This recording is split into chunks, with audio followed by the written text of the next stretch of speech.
My name is Linda. I am 26 years old. This is my true life emotional relationship experience. If I could go back and freeze one moment in time, it wouldn't be the moment he proposed, with the sunset painting the sky in hues of rose and gold. It wouldn't be our first "I love you," whispered breathlessly in the rain. It would be the moment, just 5 minutes before our engagement party, when everything was still perfect, when the future was a glittering, guaranteed thing. I was standing in the master bathroom of Stanley's, our beautiful suburban home, a testament to his success as an architect. It was all clean lines and soft grays, with a vast, frameless mirror that reflected the woman I had become, Linda, the cherished, the soon-to-be wife. My emerald green dress, a splurge I'd justified for the occasion, clung to me in all the right places. The color, Stanley had whispered in the boutique, made my eyes look like deep forest pools, mysterious and full of life. I remember the saleswoman smiling indulgently, caught in the orbit of our love. Below, through the open French doors, I could hear the symphony of our impending celebration. The low, civilized hum of chatter from 150 of our nearest and dearest, the melodic clinking of champagne flutes as the bartenders performed their opening act, the soft jazz quartet Stanley had hired tuning their instruments. The air itself was thick with the scent of night-blooming jasmine from the garden and the delicate, expensive perfume of happy women. My heart was a frantic, joyful drum against my ribs, a wild creature caged by silk and anticipation. This was it. The culmination of a year and a half of what I believed was a divinely orchestrated love story. Stanley came up behind me, his reflection materializing in the mirror over my shoulder like a welcome ghost. He didn't speak at first, simply wrapped his arms around my waist, his strong, capable hands, the hands that designed skylines, resting possessively on my stomach. He rested his chin on my shoulder, and his eyes, the warm, golden-brown color of fine whiskey, met mine in the glass. "Nervous, my love," he murmured, his voice a low, familiar vibration against my spine. "Terrified," I admitted with a breathless laugh, leaning back into his solid warmth. "And so happy I could burst." He squeezed me tighter, a secure, grounding pressure. "Don't be. Everyone out there already adores you. They're not here to judge, they're just here to celebrate us." He pressed a soft, lingering kiss to the sensitive skin of my neck, a promise and a brand. "You are the most breathtaking thing I've ever seen, Linda. I still pinch myself that I get to spend the rest of my life with you." That was Stanley. He had a preternatural ability to make you feel like you were the only star in his universe, the sole focus of his considerable light. He was a man who had everything: a thriving architecture firm, a kind heart that seemed too big for his chest, a solidness that promised shelter from any storm, and a face that could have been carved from marble by a Renaissance master. But it was his depth, his perceived vulnerability, the cracks in his porcelain that had truly, irrevocably captured my soul. You see, my Stanley was a widower. He'd told me about Sandra on our third date, a date that felt like a turning point. We were sitting in a secluded, leather-bound booth of a dimly lit wine bar, the air smelling of old books and rich Merlot. He'd grown quiet, his finger tracing the rim of his glass, his gaze fixed on some distant, painful point in the past. "There's something you should know about me, Linda," he'd said, his voice thickening with a sorrow that immediately made my own heart ache in sympathy. "Something that shaped me. I was married before. Her name was Sandra." He'd painted a picture with his words, a masterpiece of young love. Sandra was vibrant, a free spirit, an artist who saw the world in colors he couldn't perceive. She was impulsive, brilliant, with a laugh that could light up a room. He spoke of a love that was all-consuming, a whirlwind romance that swept them off their feet and into a young marriage, full of dreams and a shared, naive certainty of their forever. And then, the tragedy. He described it with such visceral detail I could almost feel the cold rain myself. A car accident on a rain-slicked highway, late at night, 5 years ago. A drunk driver, veering across the median. A violent, screeching end. She was gone, he said, his voice dropping to a shattered whisper. Gone in an instant. It shattered me, he'd confessed, his eyes glistening under the soft, forgiving lights of the bar. For a long, long time, I was just a ghost walking through my own life. She was my entire past, and I had been so sure she was my entire future. It took me years, Linda, years of therapy and just putting one foot in front of the other, to even think about opening my heart again. He'd finally looked at me then, his gaze so raw and open it stole my breath. Until I met you. I remember the tears that had welled in my own eyes. I reached across the table, my hand covering his, feeling the fine tremor in his fingers. Stanley, you don't have to talk about it if it's too painful. He'd turned his hand over, lacing his fingers through mine in a grip that was almost desperate. I want to. With you, it feels safe. You make me feel like there's a future waiting for me. A future I actually want. In that moment, any lingering, self-protective walls around my heart crumbled to dust. How could I not love a man capable of such profound, enduring love? How could I not feel honored that he was choosing me, after such a loss? His tragedy became the very foundation of our bond. It explained the faint, sad smile that sometimes touched his lips when he thought I wasn't looking. It explained why he was so fiercely, protectively present, so deeply committed to not wasting a single moment of our time together. He'd learned, in the most brutal way possible, how fragile life could be. I made it my mission, my sacred duty, to fill the cracks in his heart with my own love. I listened for hours as he shared small, bittersweet memories, the way Sandra hummed when she painted, her obsession with terrible 80s music, the time she tried to bake him a birthday cake and set off the fire alarm. We visited her grave once, on the anniversary of her passing.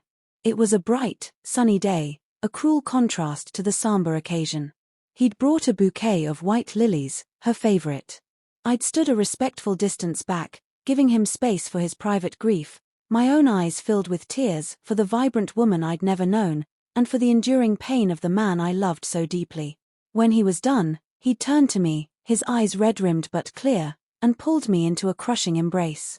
Thank you, he'd whispered into my hair, his voice thick with emotion. Thank you for bringing the light back into my life. That was the man I was going to marry. A hero who had survived a tragedy. A survivor who had chosen me as his redemption. Now, standing at the threshold of our engagement party, that same man gave me one last, reassuring smile, his whiskey-warm eyes crinkling at the corners. Ready to face the music, future Mrs. Thorne? The name sent a thrill through me. Linda Thorne. It sounded solid, permanent, real. Ready, I beamed, taking the arm he offered. The party was a beautiful, chaotic whirlwind. Faces blurred into a sea of smiles and congratulations. My mother, elegant in navy blue, was already crying happy tears, dabbing at her eyes with a lace handkerchief. My father, the stoic engineer, was clapping Stanley on the back, his face split by an uncharacteristically wide grin, already treating him like the son he'd never had. Stanley's best friend, David, a jovial bear of a man, commandeered the microphone from the jazz singer and gave a heartfelt, slightly tipsy speech that had everyone laughing and sniffling. I've known Stanley for 20 years, David boomed, his arms slung around Stanley's shoulders. I was there through the highest highs and the lowest lows. He paused, his face growing solemn, and the crowd quieted in respectful understanding. There was a time I worried I'd lost my friend forever. That the light had just gone out. But then he met Linda. He raised his glass to me, his eyes sincere. And I watched him find his way back to life. To a better, brighter life. Linda, you're a miracle. To the future Mr. and Mrs. Thorne, a chorus of "Here, here" echoed through the garden. I was floating, weightless with joy. This was the pinnacle. This was the moment every love song, every romantic movie, had ever promised. It was during a brief lull, as Stanley was fighting his way through the crowd to fetch me a fresh glass of champagne, that I noticed her.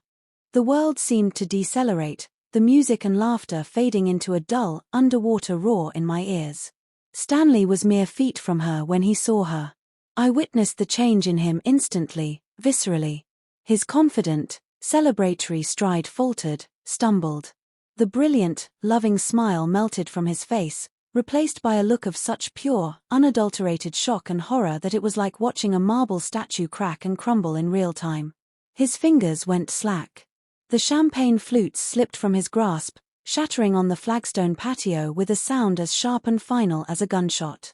The explosive noise cut through the party's buzz. A sudden, uneasy hush fell over our entire section of the garden, spreading outwards like a ripple from a thrown stone.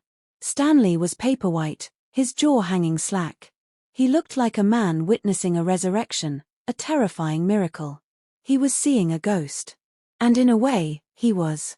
"Stanley," I called out, my voice small, thin, and confused, barely a whisper in the sudden quiet. He didn't hear me.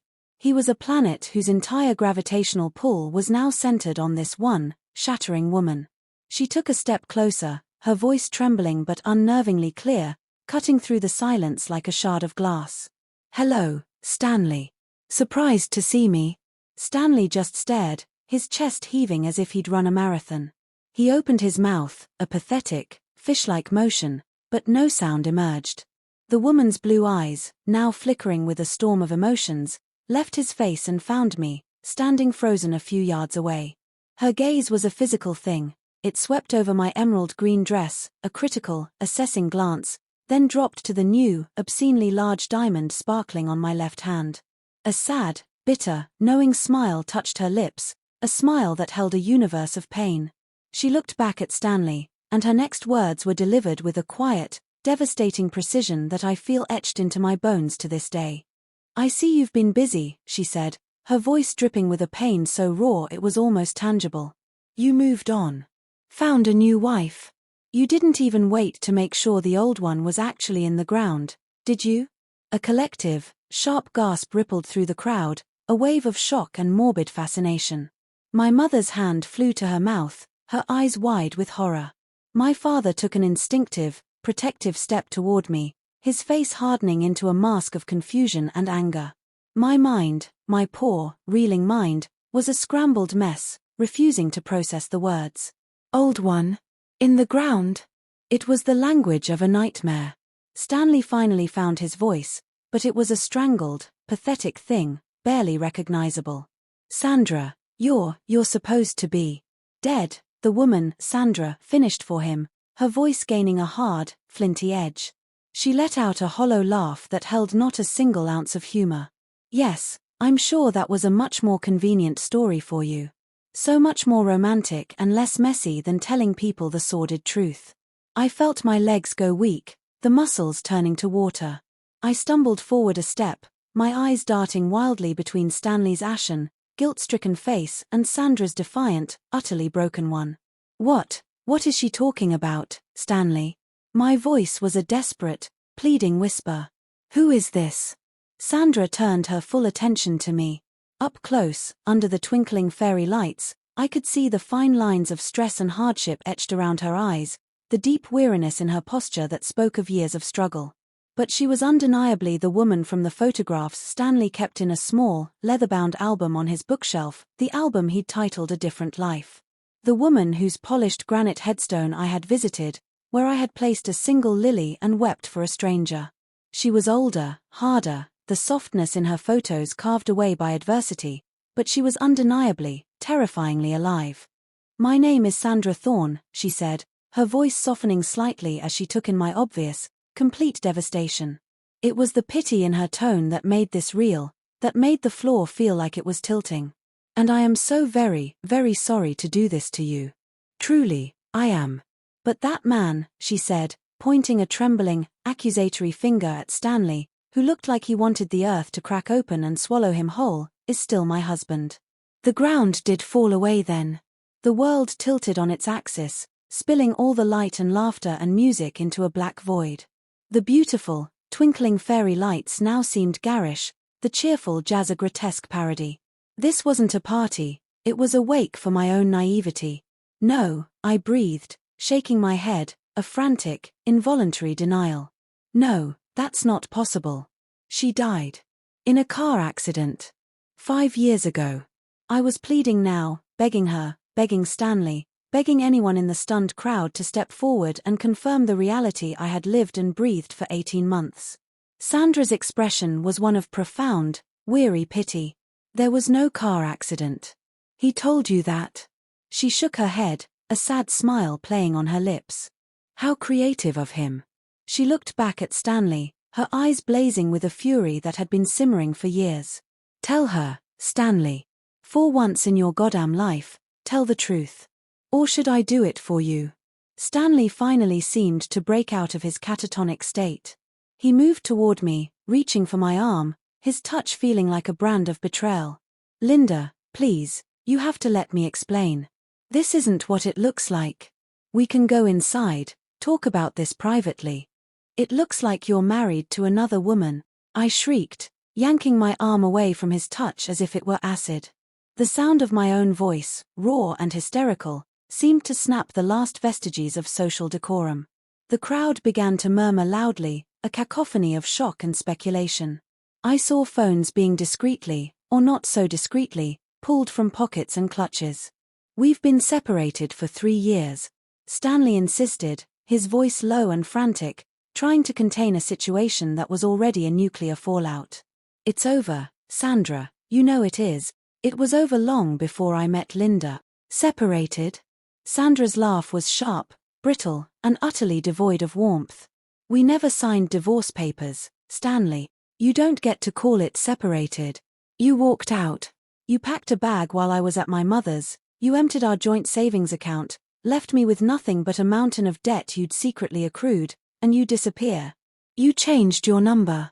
You moved. You vanished from the face of the earth like a coward. I spent the last 3 years looking for you. I called everyone you ever knew. I filed missing person reports that went nowhere. I hired a private investigator just to find out if you were even alive. And he leads me here.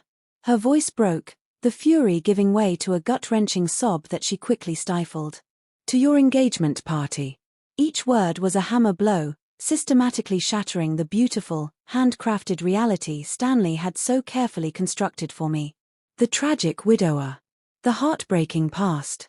The story that had made me love him harder, deeper, more protectively. It was all a lie. A monstrous, calculated, and deeply cruel lie designed to hide the fact that he wasn't a grieving hero, but a coward and a deserter. He hadn't lost his wife to a tragic accident, he had abandoned her to financial ruin and emotional desolation. I looked at Stanley, truly looked at him, perhaps for the first time. The man I thought was my soulmate, my future, my everything. I saw the guilt, stark and undeniable, in the pallor of his skin. I saw the panic, a caged animal looking for an escape, in the darting of his eyes. I saw the desperate, pathetic calculation as his mind whirred, trying to find a new angle, a new lie to spin his way out of this. The foundation of our entire relationship wasn't built on the solid rock of shared tragedy, it was built on quicksand, and I was now sinking fast. Is it true? I asked, my voice eerily calm now, a stark, dead contrast to the Category 5 hurricane raging inside my chest, tearing my soul to shreds. Look me in the eye and tell me, are you still legally married to her? He couldn't do it. His eyes dropped to the shattered glass at his feet. His silence was the most deafening, damning confession of all. A sound, something between a gut-wrenching sob and a physical retch, escaped my throat. The beautiful emerald dress suddenly felt like a costume, a fool's uniform. The diamond on my finger was a cold, heavy shackle. This beautiful house, this perfect party, this promised future, it was all a stage set for a play I never knew I was in, and my role was the deluded fiancé. I looked at Sandra, truly seeing her for the first time. Not as a ghost, not as a tragic memory in a photo album, but as a living, breathing woman who had been utterly wronged by the same man who had sworn to love and cherish me. Her pain was not a curated story from the past, it was present, raw, and breathing the same jasmine-scented air as me. She hadn't come here for malice or revenge, she had come as a truth-bearer, no matter how devastating that truth would be. I'm so sorry, I whispered to her, the words tasting like ash and blood. I wasn't even sure what I was apologizing for my existence in her nightmare, for believing his lies, for the sheer, cosmic unfairness of it all. And then, I turned. I pushed through the crowd of stunned, pitying, and morbidly curious faces, a blur of gaping mouths and wide eyes. I ignored my mother's cries of Linda, wait, my father's shouted let her go. I didn't stop. I ran through the house, a stranger's house, out the front door, and down the long, winding driveway, my ridiculous high heels catching on the pavement. I ripped the engagement ring from my finger, the metal scraping viciously against my knuckle, and I let it fall, not caring where it landed, in the grass, the gutter, or the depths of hell. I have no memory of the drive. I must have called a rideshare. I ended up at David's apartment an hour later, my tear-streaked face and disheveled appearance telling him everything. He'd left the party shortly after the explosion, knowing I would need a sanctuary. He opened the door, his face grim and filled with a shared anguish, and without a word, he pulled me into a hug as I completely dissolved into body-racking, primal sobs that seemed to tear from a place I never knew existed inside me. He told me she was dead, David, I choked out, the words barely intelligible. He took me to her grave. We stood there, and he cried, and I held him. How could he? David sighed, his large frame heavy with the guilt and shame of his own. He guided me to his sofa, handing me a box of tissues and a glass of water I couldn't possibly drink. I know, Linda. God, I know. I'm so sorry. I pulled back, searching his face through a haze of tears. Did you know? The question was a whisper, terrified of the answer. No. God, no, he said quickly, his eyes earnest. Not the truth. Not any of it. I knew Sandra, of course. We were all friends at one point. They seemed happy, then things got rocky. Stanley was always secretive about money, about stress. Then one day, he showed up at my door, a complete wreck. Pale, shaking, looked like he hadn't slept in a week. He told me Sandra had been killed. Instantly. He was so convincing. He was so detailed in his grief. He started going to a grief counselor. For God's sake, he built the entire lie and then he lived it so perfectly, so completely, that everyone who knew him believed it. I believed it. He'd even fooled his best friend of 20 years. The depth, the breadth, the sheer audacity of the deception was bottomless, a chasm that was swallowing me whole. The days that followed were a blur of grey, suffocating numbness. I moved what little I had back to my old apartment, which I'd been in the process of happily subletting. My phone became a terrifying object, blowing up with calls and messages from concerned friends, from a frantic, pleading Stanley, from my devastated, confused parents. I ignored almost all of them. The world had revealed itself to be a lie, and I had no energy for its niceties. The only person I found I could possibly talk to was Sandra. She called me 2 days after the party. I almost didn't answer the unknown number, but some grim sense of destiny, made me press the green button. Linda. It's Sandra. Sandra Thorne. Her voice was hesitant, tired. I understand if you never want to speak to me again. I wouldn't blame you. But I thought you deserved to hear the whole story. From me. Without his spin. We met at a neutral, quiet coffee shop in a part of town neither of us frequented. She was already there when I arrived, nursing a latte. She looked exhausted but more composed than she had at the party, the initial shockwave having passed. Sitting across from her was surreal, an out-of-body experience. This was the woman whose memory I had revered, whose taste in abstract art I knew, whose favorite flower was the white lily, who hated cilantro. And she was alive, breathing the same coffee-scented air as me. I want to apologize again, she began, stirring her drink aimlessly, for the way you found out. It was cruel and theatrical, and I am deeply sorry for that. I didn't know what else to do. The PI gave me the address and the date of the party. I thought if I confronted him in public, with all his new, shiny people around, he wouldn't be able to lie, manipulate, and gaslight his way out of it. I was desperate. He would have, I said flatly, my voice devoid of the emotion that had ravaged me. He's very, very good at it. She nodded, a world of weary understanding in her blue eyes. He is. It's his greatest talent. Over the next hour, she painted a picture of a Stanley I had never known, a man who was a stranger to me. The Stanley she described was charming, ambitious, and brilliant, but also pathologically secretive, financially irresponsible, and prone to avoiding conflict at all costs. Their marriage, once bright, had begun to crumble under the immense, hidden weight of his debts and his profound inability to be honest, to be vulnerable in a real way. The fight that was the final straw was about a second mortgage he'd taken out on our house, she said, her voice steady but layered with old, deep pain. He did it without telling me, without my signature, forging my name.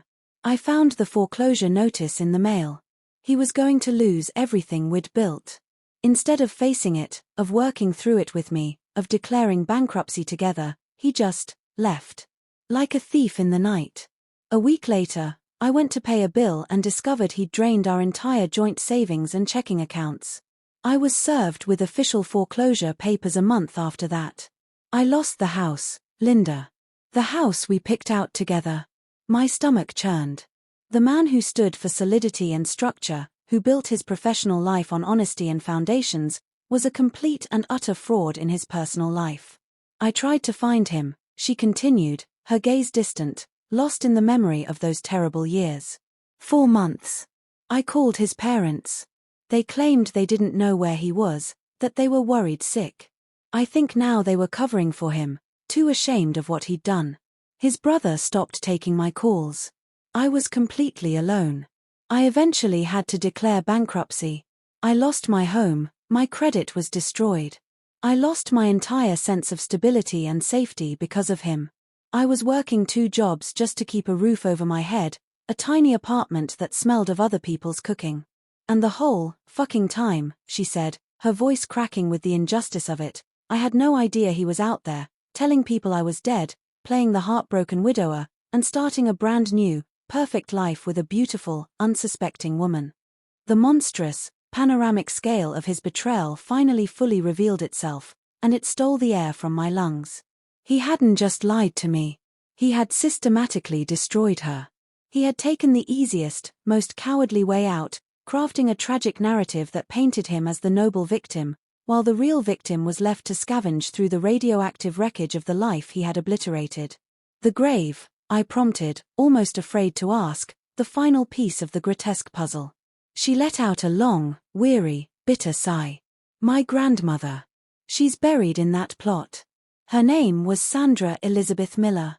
My full name is Sandra Elizabeth Thorne. He must have visited the cemetery at some point, seen the headstone, and filed the information away for future use. It was all just a prop, Linda. A set piece for his one-man show of grief. A performance for which I had been the willing, adoring, and utterly fooled audience, cheering from the front row. I left that coffee shop with a new, grim, and desolate clarity. The man I loved, the man I had planned a life and a family with, was a phantom. He had never existed. The person he presented to me was a carefully constructed character, a marionette designed to elicit sympathy, adoration, and love, all to hide the weak, selfish, and fundamentally broken coward underneath. A week later, Stanley managed to corner me outside my apartment building. I was getting out of my car, laden with groceries I had no appetite for, and he emerged from the shadowed entryway. He looked terrible, unshaven, his clothes wrinkled, his eyes red-rimmed and desperate. "Linda, please. Just 5 minutes," he begged, his voice raspy. I felt nothing. The all-consuming love had been extinguished, every last ember drowned in the cold tide of betrayal. In its place was a hard, heavy stone of resentment and a deep, chilling disgust. "You have too. I never, ever meant to hurt you," he started, the same pathetic, well-rehearsed script. "Stop," I cut him off, my voice as cold and sharp as the January air. "Don't you dare. You didn't hurt me, Stanley. You didn't even break my heart. You annihilated it. You took a sledgehammer to my entire perception of reality. You built our entire relationship on a graveyard of your own lies. You made me love a ghost. You made me pity you. You made me build my life, my hopes, my dreams, around healing you. And it was all a fiction. A goddamn work of fiction you wrote for your own convenience. I love you," he insisted, the desperation in his eyes turning wild. "What I felt for you was real. It is real. What we had was more real than anything I ever had with her, was it?" I asked, tilting my head, studying him like a scientist would a particularly repulsive specimen. "Or was I just the next set piece in the new, improved life you built for yourself? The perfect, sympathetic, adoring fiancé to complete the picture of the redeemed widower? To make you look and feel like a good man again? Tell me, when we were picking out china patterns and arguing about whether to have chicken or fish at the wedding, were you legally, bindingly married to another woman?" He flinched as if I'd struck him. It was a technicality. The marriage was emotionally over years ago. The marriage was over for you the moment it became inconvenient. I shot back, my voice rising, all the cold fury finally breaking through. The moment you were faced with the consequences of your own actions, you ran. Just like our engagement became inconvenient the moment Sandra showed up. You're a coward, Stanley. It's your core identity. You run from everything hard. You abandoned your wife when she needed you most. You lied to me every single day for a year and a half. What would you have done if we'd hit a rough patch in 5 years? If I'd gotten sick? If we'd lost our jobs? Would you have faked your own death? Told your next victim that I had died tragically? The stark, undeniable truth of my words hit him, and he had no defense, no lie polished enough to counter it. The mask was off, and there was nothing behind it but a terrified, weak man. Get out of my life, Stanley, I said, my final words to him delivered with a quiet, absolute finality. Go deal with the catastrophic mess you made. Sign the divorce papers with Sandra. Pay her back every penny you stole. Get some serious psychological help. But never, ever contact me again. If you see me on the street, you cross to the other side. I turned, my keys already in my hand, and walked into the safety of my building. I didn't look back. I heard him call my name once, a broken, pathetic sound, but I kept walking, the heavy door swinging shut behind me, cutting off the sound, cutting him out of my life for good. The healing was slow, painful, and non-linear. The betrayal left a scar on my soul that I know will never fully fade, a permanent crack in my ability to trust blindly. I went to therapy, week after week, unpacking the layers of deception. I leaned heavily on my family, who, after their initial shock and anger, became my unwavering foundation.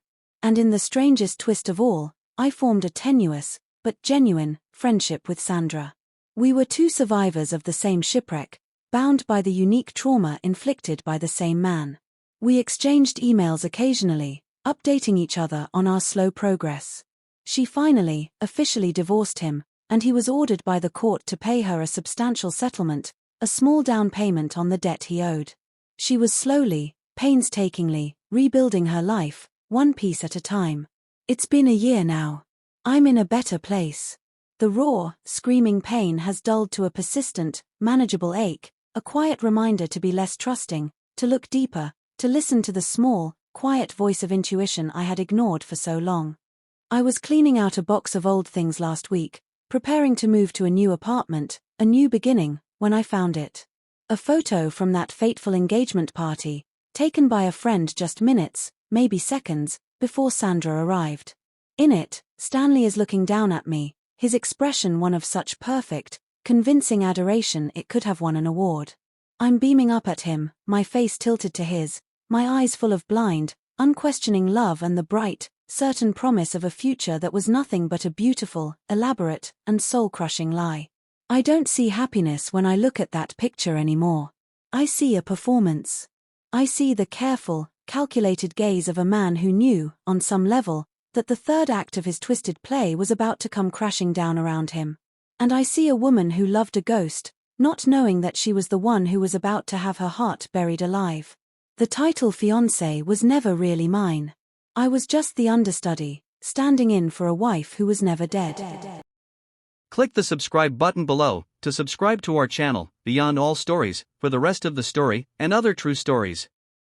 Don't forget to click on the notification bell to get instant updates of new stories.